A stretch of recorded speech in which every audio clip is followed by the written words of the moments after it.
ಕರ್ನಾಟಕ ರಾಜ್ಯದ ಪ್ರತಿಯೊಬ್ಬ ಆತ್ಮೀಯ ಸರ್ಕಾರಿ ನೌಕರರು ಹಾಗೂ ನೌಕರರ ಕುಟುಂಬ ವರ್ಗದವರಿಗೆ ಒಂದು ಬಿಗ್ ಬ್ರೇಕಿಂಗ್ ನ್ಯೂಸ್ ಬರ್ತಾ ಇದೆ. ಕರ್ನಾಟಕ ಸರ್ಕಾರ ಮೊನ್ನೆ ತಾನೇ ಸರ್ಕಾರಿ ನೌಕರರಿಗೆ KJD GPF ಅನ್ನು ಕೊಟ್ಟಿತ್ತು. ಅದರ ಜೊತೆಯಲ್ಲಿ ಈ ದಿನ ಒಂದು ಭರ್ಜರಿ ಸಿಹಿ ಸುದ್ದಿಯನ್ನು ಕೊಟ್ಟಿದೆ. ಈಗ ಕರ್ನಾಟಕ ರಾಜ್ಯದ ಸರ್ಕಾರಿ ನೌಕರರ ಕುಟುಂಬ ವರ್ಗದವರಿಗೂ ಕೂಡ ಒಂದು ಬಂಪರ್ ಗಿಫ್ಟ್, ದಸರಾ ಹಬ್ಬದ ಗಿಫ್ಟ್ ಅಂತಲೇ ಹೇಳ್ಬೋದು. ಈ ಗಿಫ್ಟನ್ನು ಪ್ರತಿಯೊಬ್ಬ ಸರ್ಕಾರಿ ನೌಕರರು ಕುಟುಂಬ ವರ್ಗದವರು ತಪ್ಪದೇ ಉಪಯೋಗಿಸಿಕೊಳ್ಳಿ. ಸರ್ಕಾರ ಮಾಡಿರುವ ವಿಶೇಷ ಗಿಫ್ಟನ್ನು ಪ್ರತಿಯೊಬ್ಬರು ಉಪಯೋಗಿಸ್ಕೊಳ್ಳಿ. ಈ ಗಿಫ್ಟ್ ಏನು ಅಂತ ಹೇಳೋದಕ್ಕಿಂತ ಮುಂಚಿತವಾಗಿ ಯಾರೆಲ್ಲ ಈ ಚಾನಲ್ಗೆ ಸಬ್ಸ್ಕ್ರೈಬ್ ಆಗಿಲ್ಲ, ದಯವಿಟ್ಟು ಕೆಳಗಡೆ ಕಾಣ್ತಾ ಇರೋಂಥ ಸಬ್ಸ್ಕ್ರೈಬ್ ಬಟನನ್ನು ಒತ್ತಿ ಬೆಲ್ ಐಕನನ್ನು ಕ್ಲಿಕ್ ಮಾಡಿ ಆಲ್ ಅಂತ ಮಾಡಿ ನೀವು ಫೇಸ್ ಮಾಡ್ತಾ ಇರೋಂಥ ಎಲ್ಲ ಪ್ರಾಬ್ಲಮ್ಗಳನ್ನು ಲೀಗಲ್ ಆಗಿ ಸಾಲ್ವ್ ಮಾಡ್ಕೊಳ್ಳಿ. ದಸರಾ ಹಬ್ಬಕ್ಕೆ ರಾಜ್ಯ ಸರ್ಕಾರಿ ನೌಕರರಿಗೆ ಗಿಫ್ಟ್. ಕರ್ನಾಟಕ ರಾಜ್ಯದ ಪ್ರತಿಯೊಬ್ಬ ಸರ್ಕಾರಿ ನೌಕರರು ಹಾಗೂ ಅವರ ಕುಟುಂಬ ವರ್ಗದವರಿಗೆ, ಅವಲಂಬಿತ ಸದಸ್ಯರಿಗೆ ದಸರಾ ಹಬ್ಬದ ಒಂದು ಬಂಪರ್ ಗಿಫ್ಟನ್ನು ರಾಜ್ಯ ಸರ್ಕಾರ ನೀಡಿದೆ ಅಂತಲೇ ಹೇಳ್ಬೋದು. ಕ್ಯಾಶ್ಲೆಸ್ ಟ್ರೀಟ್ಮೆಂಟ್ ವ್ಯವಸ್ಥೆಯನ್ನು ಕೊಡುವ ಬಗ್ಗೆ, ನಗದು ರಹಿತ ವೈದ್ಯಕೀಯ ಚಿಕಿತ್ಸೆ ಒದಗಿಸುವ ರಾಜ್ಯ ಸರ್ಕಾರ ರೂಪಿಸಿರುವಂತಹ ಕರ್ನಾಟಕ ಆರೋಗ್ಯ ಸಂಜೀವಿನಿ ಯೋಜನೆ KASS ಅನ್ನು ಮುಂದಿನ ತಿಂಗಳು ಅಂದರೆ ಅಕ್ಟೋಬರ್ 1, 2025 ಜಾರಿಗೆ ತರುವ ಬಗ್ಗೆ ಸರ್ಕಾರ ಒಂದು ನಡಾವಳಿಯನ್ನು ಹೊರಡಿಸಿದೆ. ಅಕ್ಟೋಬರ್ 2ಕ್ಕೆ ದಸರಾ ಹಬ್ಬ ಇದೆ. ದಸರಾ ಹಬ್ಬಕ್ಕಿಂತ ಒಂದು ದಿನ ಮುಂಚಿತವಾಗಿ ಸರ್ಕಾರಿ ನೌಕರರಿಗೆ ಹಾಗೂ ನಿವೃತ್ತ ಸರ್ಕಾರಿ ನೌಕರರಿಗೆ ಮುಂದಿನ ವಿಡಿಯೋದಲ್ಲಿ ತಿಳಿಸ್ತೀನಿ. ಹಾಗೂ ಕುಟುಂಬ ವರ್ಗದವರಿಗೆ ಈ ಸುತ್ತೋಲೆಯಲ್ಲಿ ಸಿಹಿ ಸುದ್ದಿಯನ್ನು ಕೊಟ್ಟಿದೆ. ಇದೇನು ನಾವು ನಿರೀಕ್ಷಿತ ಸಿಹಿ ಸುದ್ದಿ ಅಂತಲೇ ಹೇಳಬೇಕು. ಸುಮಾರು 10 ವರ್ಷದ ಹಿಂದೆ ಇದನ್ನು ಆಗಬೇಕಿತ್ತು, ಆದರೆ 10 ವರ್ಷಗಳಿಂದ ಆಗದೇ ಬಹಳ ಹೋರಾಟಗಳನ್ನು ಮಾಡಿದಂಥ ಸರ್ಕಾರಿ ನೌಕರರು ಈಗ ಅದು ಇಂಪ್ಲಿಮೆಂಟ್ ಆಗ್ತಾ ಇದೆ. ಹಿಂದಿನ ಸರ್ಕಾರದಲ್ಲಿ ಬಸವರಾಜ ಬೊಮ್ಮಾಯಿರವರ ನೇತೃತ್ವದ ಹಿಂದಿನ ಸರ್ಕಾರದಲ್ಲಿ ಕೂಡ ಇದು ಘೋಷಣೆ ಆಗಿತ್ತು, ಆದರೆ ಇಂಪ್ಲಿಮೆಂಟ್ ಆಗಿರಲಿಲ್ಲ. ಇಂಪ್ಲಿಮೆಂಟ್ ಬಗ್ಗೆ ಈಗ ಅಧಿಕೃತ ಆದೇಶವನ್ನು ಕರ್ನಾಟಕದ ಜನಪ್ರಿಯ ಮುಖ್ಯಮಂತ್ರಿಗಳಾದ ಶ್ರೀ ಸಿದ್ದರಾಮಯ್ಯ ಅವರ ನೇತೃತ್ವದ ಸರ್ಕಾರ ರೂಪಿಸಿದೆ. ಕರ್ನಾಟಕ ಸರ್ಕಾರದ ಸರ್ಕಾರಿ ನೌಕರರಿಗೆ ಹಾಗೂ ಅವರ ಅವಲಂಬಿತ ಕುಟುಂಬ ಸದಸ್ಯರಿಗೆ ಕ್ಯಾಶ್ಲೆಸ್ ಟ್ರೀಟ್ಮೆಂಟ್ ವ್ಯವಸ್ಥೆಯನ್ನು ಒದಗಿಸುವಂತಹ ಕರ್ನಾಟಕ ಸರ್ಕಾರದ ಮಹತ್ವಾಕಾಂಕ್ಷಿ ಯೋಜನೆಯಾದ ಕರ್ನಾಟಕ ಆರೋಗ್ಯ ಸಂಜೀವಿನಿ ಯೋಜನೆ KASS ಅನ್ನು ಅಳವಡಿಸುವ ಬಗ್ಗೆ ಈ ಹಿಂದೆ ಪ್ರಸ್ತಾವನೆಯನ್ನು ಸಲ್ಲಿಸಲಾಗಿತ್ತು. ಈ ಪ್ರಸ್ತಾವನೆಗೆ ಅಂಗೀಕಾರವನ್ನು ನೀಡಿ ಅದರ ವಿಧಿವಿಧಾನ ಹಾಗೂ ಮಾರ್ಗಸೂಚಿ SOPಯನ್ನು ನೀಡಲಾಗಿ ಸುತ್ತೋಲೆಯನ್ನು ಕೂಡ ಹೊರಡಿಸಲಾಗಿತ್ತು. ಈ ಎಲ್ಲ ಅಂಶಗಳ ಆಧಾರದಲ್ಲಿ ಕರ್ನಾಟಕ ಸರ್ಕಾರ ಮತ್ತಷ್ಟು ಪರಿಷ್ಕೃತ ಸೂಚನೆಗಳನ್ನು ನೀಡಿ ಅಕ್ಟೋಬರ್ 1, 2025 ಜಾರಿ ಬರುವಂತೆ, ಇಂಪ್ಲಿಮೆಂಟ್ ಆಗುವಂತೆ ಆದೇಶವನ್ನು ಹೊರಡಿಸಿದೆ. ಆದೇಶದ ಪ್ರತಿಯನ್ನು ಕೂಡ ತಮ್ಮ ಮುಂದೆ ಹಾಕಿದ್ದೀನಿ, ದಯವಿಟ್ಟು ತಾವು ನೋಡ್ಬೋದು.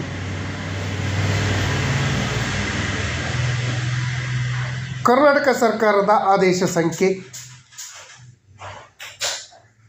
CASU-E 16 SMR 2020 ದಿನಾಂಕ 23/9/2025 ಆದೇಶದಂತೆ ಕರ್ನಾಟಕ ಆರೋಗ್ಯ ಸಂಜೀವಿನಿ ಯೋಜನೆ ಅಕ್ಟೋಬರ್ 1, 2025 ಜಾರಿ ಬರುವಂತೆ ಆದೇಶವನ್ನು ಮಾಡಿದೆ. ಈ ಯೋಜನೆಗೆ ಸರ್ಕಾರಿ ನೌಕರರು ಮಾಸಿಕ ವಂತಿಕೆಯನ್ನು ಡಿಡಕ್ಷನನ್ನು ಕೊಡೋ ಬಗ್ಗೆ ಸೂಚನೆಯನ್ನು ನೀಡಲಾಗಿದೆ.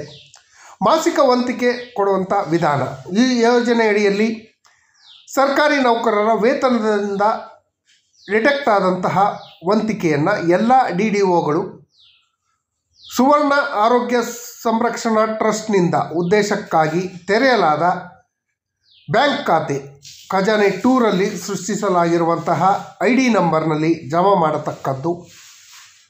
ಬ್ಯಾಂಕ್ ಖಾತೆಯ ವಿವರಗಳನ್ನು HRMS ಮೂಲಕ ತಿಳಿಸಲಾಗುವುದು ಅಂತ ತಿಳಿಸಿದೆ. ಸರ್ಕಾರಿ ನೌಕರರ ಯಾರ್ಯಾರಿಗೆ ಇದು ಪಾವತಿ ಆಗತ್ತೆ ಅನ್ನೋದು, ಸರ್ಕಾರಿ ನೌಕರನ ಪತಿ ಅಥವಾ ಪತ್ನಿ ಕೂಡ ಸರ್ಕಾರಿ ನೌಕರರಾಗಿದ್ದಲ್ಲಿ ವಂತಿಕೆ ಪಾವತಿ ಯಾವ ರೀತಿ ಮಾಡಬೇಕು ಅನ್ನೋದು ನೋಡೋದಾದರೆ, ವಂತಿಕೆಯನ್ನು ಪತಿ ಹಾಗೂ ಪತ್ನಿ ಇಬ್ಬರಲ್ಲಿ ಒಬ್ಬರು ಪಾವತಿಸುವ ಬಗ್ಗೆ ಸಂಬಂಧಪಟ್ಟ ಸರ್ಕಾರಿ ನೌಕರರೇ ತೀರ್ಮಾನ ಕೈಗೊಂಡು DDO ಅವರಿಗೆ ತಿಳಿಸ್ಬೇಕು.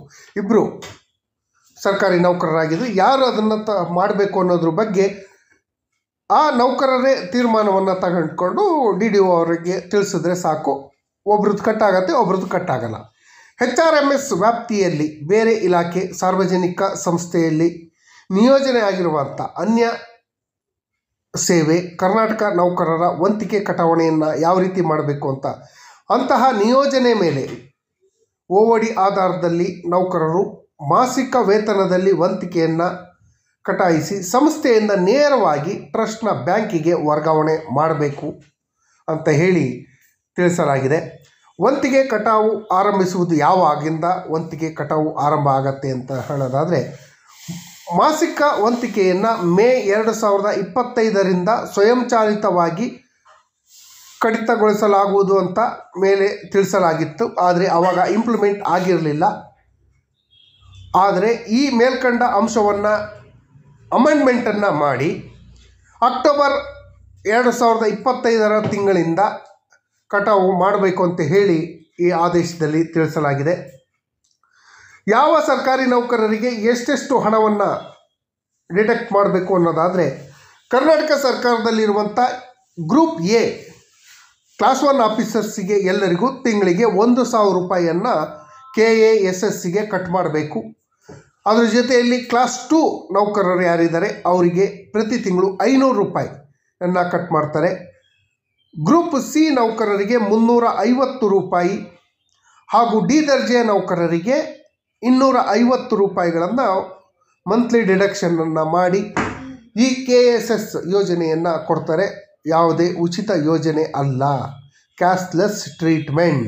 ಅಂದರೆ ಮೊದಲೇ ನಾವು ದುಡ್ಡು ಕಟ್ಟಿರ್ತೀವಿ, ಅದರಲ್ಲಿ ಟ್ರೀಟ್ಮೆಂಟ್ ತಗೊಳ್ಳೋ ಅಂಥದ್ದು. ಸ್ವಲ್ಪ ಇದು ಮಾಡ್ಕೊಳ್ಳಿ. ಸರ್ಕಾರ ಯಾವುದೇ ಫ್ರೀಯಾಗಿ ಕೊಡ್ತಾ ಇಲ್ಲ, ನಿಮ್ಮ ವಂತಿಕೆಗಳಿಂದನೇ ಕೊಡ್ತಾ ಇದೆ. ಇದೇ ಥರದ ಯೋಜನೆ ಈಗಾಗಲೇ ಕರ್ನಾಟಕ ರಾಜ್ಯ ಪೊಲೀಸ್ ಇಲಾಖೆಯಲ್ಲಿ ಆರೋಗ್ಯ ಭಾಗ್ಯ ಅಂತ ಯೋಜನೆ ಇದೆ, ಅದರಲ್ಲಿ ಇದೆ. ಯೋಜನೆಯ ಉದ್ದೇಶಕ್ಕಾಗಿ ಸರ್ಕಾರಿ ನೌಕರರ ಕುಟುಂಬ ವ್ಯಾಪ್ತಿಗೆ ಒಳಪಡುವ ತಂದೆ ತಾಯಿ ಅವರ ಇನ್ಕಮನ್ನು ಮಿತಿಯನ್ನು ಪರಿಷ್ಕರಣೆಯನ್ನು ಮಾಡಲಾಗಿದೆ. ಮೇಲೆ ಓದಲಾದಂತಹ ಆದೇಶಕ್ಕೆ ಸಂಬಂಧಪಟ್ಟ ಹಾಗೆ ದಿನಾಂಕ 2/4/2025 ಸರ್ಕಾರದ ಕುಟುಂಬ ಎಂಬ ಪದವನ್ನು ವ್ಯಾಖ್ಯಾನಿಸಿತ್ತು. ಅದರಲ್ಲಿ ಸರ್ಕಾರಿ ನೌಕರರ ತಂದೆ ತಾಯಿಯವರ ಮಾಸಿಕ ಆದಾಯದ ಮಿತಿ 17,000 ರೂಪಾಯಿಗೆ, ಅಂದರೆ ವಾರ್ಷಿಕ ಅಲ್ಲ ಮಾಸಿಕ, 17,000ಕ್ಕೆ ನಿಗದಿಗೊಳಿಸಲಾಗಿತ್ತು. ಈ ಆದಾಯದ ಮಿತಿಯನ್ನು ಪರಿಷ್ಕರಣೆ ಮಾಡಿ ಅಮೆಂಡ್ಮೆಂಟ್ ಮಾಡಿ 27,000 ರೂಪಾಯಿಗೆ ನಿಗದಿ ಮಾಡಲಾಗಿದೆ. ಇದೊಂದು ಉತ್ತಮ ಬೆಳವಣಿಗೆ ಅಂತಲೇ ಹೇಳ್ಬೋದು.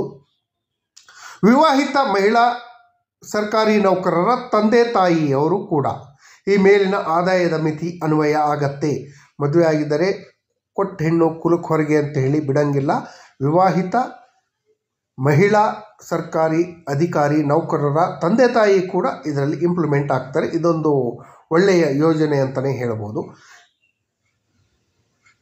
ಈ ಯೋಜನೆಗೆ ಯಾರು ಸೇರ್ದನೇ ಇರಲು ಬಯಸಿದ್ರೆ ತಮ್ಮ ವಿಲ್ಲಿಂಗನ್ನು ಕೊಡ್ಬೋದು. ನೌಕರರು ಈ ಯೋಜನೆಯಲ್ಲಿ ನಮಗೆ ಇಷ್ಟ ಇಲ್ಲ ಅಂತ ಒಪ್ಪಿಗೆ ಇದೆ ಅಥವಾ ಒಪ್ಪಿಗೆ ಇಲ್ಲದೇ ಇದ್ದರೆ ಒಪಿನಿಯನ್ ಇನ್ ಒಪಿನಿಯನ್ ಔಟ್ ಅಂತ ಇಚ್ಛಿಸಿ ದಿನಾಂಕ 20/5/2025 ಒಳಗೆ ಓದಲಾದಂತಹ ಆದೇಶದಲ್ಲಿ ಸುತ್ತೋಲೆಯಲ್ಲಿ ತಿಳಿಸಲಾಗಿತ್ತು. ಅದನ್ನು ಈಗ ಪರಿಷ್ಕರಣೆ ಮಾಡಿ ಅದರ ಡೇಟನ್ನು ಕೂಡ ಎಕ್ಸ್ಟೆಂಡ್ ಮಾಡಿ 18 ಅಕ್ಟೋಬರ್ 2025 ಕಾಲಾವಕಾಶವನ್ನು ವಿಸ್ತರಿಸಲಾಗಿದೆ. ಈ ದಿನಾಂಕದ ಒಳಗೆ ಯಾವ ಸರ್ಕಾರಿ ನೌಕರರು ಈ ಯೋಜನೆಗೆ ಒಳಪಡ್ತೀವಿ ಅಥವಾ ಒಳಪಡಲ್ಲ ಅನ್ನೋದ್ರ ಬಗ್ಗೆ ಇಚ್ಛಾಪತ್ರವನ್ನು ಲಿಖಿತ ರೂಪದಲ್ಲಿ ಇಚ್ಛಾಪತ್ರವನ್ನು ಕೊಡ್ಬೋದು. ಇಚ್ಛೆ ಇಲ್ಲ ಅಂದರೂ ಕೂಡ ಲಿಖಿತ ರೂಪದಲ್ಲಿ ಕೊಡೋಕ್ಕೆ ಅವಕಾಶವನ್ನು ಮಾಡಿಕೊಡಲಾಗಿದೆ. ಕರ್ನಾಟಕ ಆರೋಗ್ಯ ಸಂಜೀವಿನಿ ಯೋಜನೆ KSSನ ವ್ಯಾಪ್ತಿ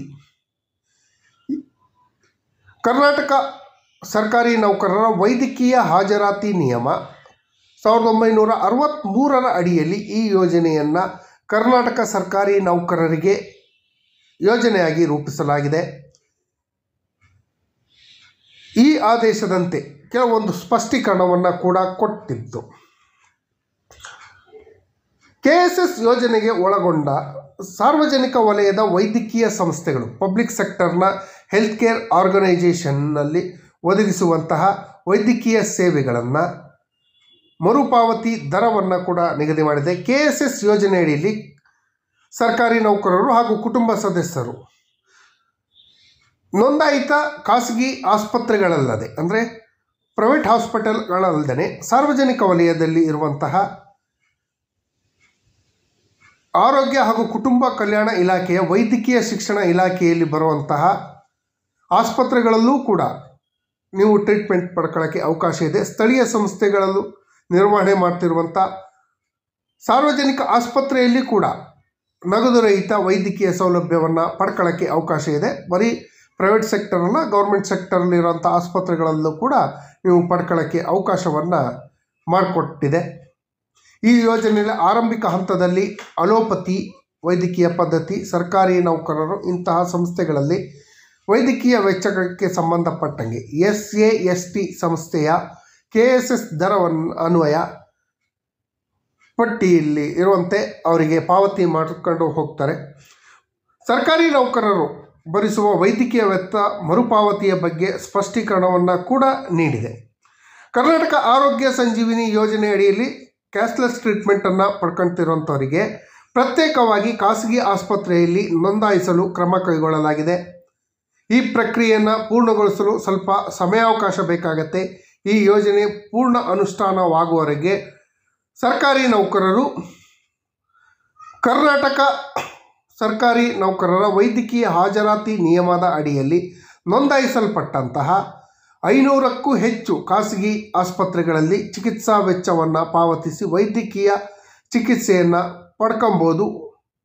ತರುವಾಯ ಅದನ್ನು ಹಿಂಪಡೆಯಲು ಕೂಡ ಅವಕಾಶಗಳು ಇದೆ. ಅಂದರೆ ಮೆಡಿಕಲ್ ರಿಯಂಬರ್ಸ್ಮೆಂಟ್ ಮಾಡೋಕ್ಕೆ ಅವಕಾಶ ಇದೆ. ಮುಂದಿನ 6 ತಿಂಗಳವರೆಗೆ ಅಥವಾ ಮುಂದಿನ ಆದೇಶದವರೆಗೆ ಒದಗಿಸಲಾದಂಥ ಸಾರ್ವಜನಿಕ ಹಿತಾಸಕ್ತಿ ಸರ್ಕಾರಿ ನೌಕರರ ಹಿತಾಸಕ್ತಿ ಅವಕಾಶವನ್ನು ಮಾಡಿಕೊಟ್ಟು ಈ ಅವಕಾಶವನ್ನು ಮಾಡಿಕೊಟ್ಟಿದೆ ಅಂತ ಹೇಳಿ ತಿಳಿಸಿದೆ. ಸ್ನೇಹಿತರೆ, ಇಲ್ಲಿ ಯಾವ್ಯಾವ ಇದಕ್ಕೆ ಯೋಜನೆಯನ್ನು ಗುರುತಿಸೋದು ಹೇಗೆ ಅನ್ನೋದ್ರ ಬಗ್ಗೆ ಕೊಟ್ಟಿದ್ದಾರೆ. ಯೋಜನೆಯ ಫಲಾನುಭವಿಗಳನ್ನು ಗುರುತಿಸೋ ಬಗ್ಗೆ HRMSನಲ್ಲಿ ಈಗಾಗಲೇ ತಂತ್ರಾಂಶವನ್ನು ಅಭಿವೃದ್ಧಿಪಡಿಸಿದ್ದು ಅದನ್ನು ಬಳಸಿಕೊಂಡು DDO ಅವರು 9/3/2023 ಆದೇಶ ಹಾಗೂ HRMSನಲ್ಲಿ ಹೊರಡಿಸಿರುವಂತಹ ಆದೇಶಗಳನ್ನು ಮಾರ್ಗಸೂಚಿಗಳನ್ನು ಪಡ್ಕೊಂಡು ಪರಿಶೀಲಿಸಿ ಇದನ್ನು ಇಂಪ್ಲಿಮೆಂಟ್ ಮಾಡ್ಕೊಬೇಕು. ಈ ಸಂಸ್ಥೆ ನಿಮಗೆ ಈಗಾಗಲೇ ತಿಳಿಸಿದಂತೆ ಸುವರ್ಣ ಕರ್ನಾಟಕ ಆರೋಗ್ಯ ಟ್ರಸ್ಟ್ ವತಿಯಿಂದ ನಡೆಯುತ್ತೆ. ಖಾಸಗಿ ಆಸ್ಪತ್ರೆಗಳಲ್ಲೂ ಕೂಡ ಚಾಲನೆ ನೀಡಿ ಸ್ಮಾರ್ಟ್ ಕಾರ್ಡನ್ನು ಒದಗಿಸುವಂಥ ವ್ಯವಸ್ಥೆಯನ್ನು ಕೂಡ ಮಾಡಿದೆ. ಕುಂದುಕೊರತೆ ಹಾಗೂ ಮೇಲ್ವಿಚಾರಣೆಯನ್ನು ಮಾಡೋಕ್ಕೆ 4 ವಿವಿಧ ಸಮಿತಿಗಳನ್ನು ರಚನೆ ಮಾಡಿದೆ. ಆ ಸಮಿತಿಗಳ ಮೂಲಕ ನಿಮ್ಮ ಕುಂದುಕೊರತೆಗಳನ್ನು ನಿವಾರಣೆ ಮಾಡ್ಕೊಳ್ಳೋಕ್ಕೆ ಕೂಡ ಅವಕಾಶವನ್ನು ಮಾಡಿಕೊಟ್ಟಿದೆ. ಈ ಮೇಲ್ಕಂಡ ಎಲ್ಲ ಸೂಚನೆ ಹಾಗೂ ಈ ಹಿಂದೆ ಹೊರಡಿಸಿರುವಂಥ ಸುತ್ತೋಲೆ ಅನ್ವಯ 1/10/2025 ರಾಜ್ಯದ ಸರ್ಕಾರಿ ನೌಕರರು ಹಾಗೂ ಅವಲಂಬಿತರಿಗೆ ಈ ಯೋಜನೆ ಜಾರಿಯಾಗತ್ತೆ. ಇದರ ಉಪಯೋಗವನ್ನು ಪ್ರತಿಯೊಬ್ಬರು ಪಡ್ಕೊಳ್ಳಿ ಅಂತ ಹೇಳ್ತಾ, ಕರ್ನಾಟಕ ರಾಜ್ಯಪಾಲರ ಆದೇಶದ ಅನ್ವಯ ಚಂದ್ರಶೇಖರ್ ಸರ್ಕಾರದ ವಿಶೇಷ ಕಾರ್ಯದರ್ಶಿಗಳು, ಸಿಬ್ಬಂದಿ ಹಾಗೂ ಆಡಳಿತ ಸುಧಾರಣಾ ಇಲಾಖೆಯವರು ಈ ಆದೇಶವನ್ನು ಹೊರಡಿಸಿದ್ದಾರೆ. ಸ್ನೇಹಿತರೆ, ಸರ್ಕಾರಿ ನೌಕರರಿಗೆ ಕೊಡುವಂಥ ಕ್ಯಾಶ್ಲೆಸ್ ಟ್ರೀಟ್ಮೆಂಟನ್ನು ನಿವೃತ್ತ ಸರ್ಕಾರಿ ನೌಕರರು ಹಾಗೂ ಪಿಂಚಣಿದಾರರಿಗೂ ಕೊಡಬೇಕು. ಈ ಬಗ್ಗೆ 7ನೇ ವೇತನ ಆಯೋಗದಲ್ಲಿ ಏನು ಸೂಚನೆ ಮಾಡಿತ್ತು ಸಂಧ್ಯಾ ಸುರಕ್ಷಾ ಯೋಜನೆ, ಆ ಸಂಧ್ಯಾ ಸುರಕ್ಷಾ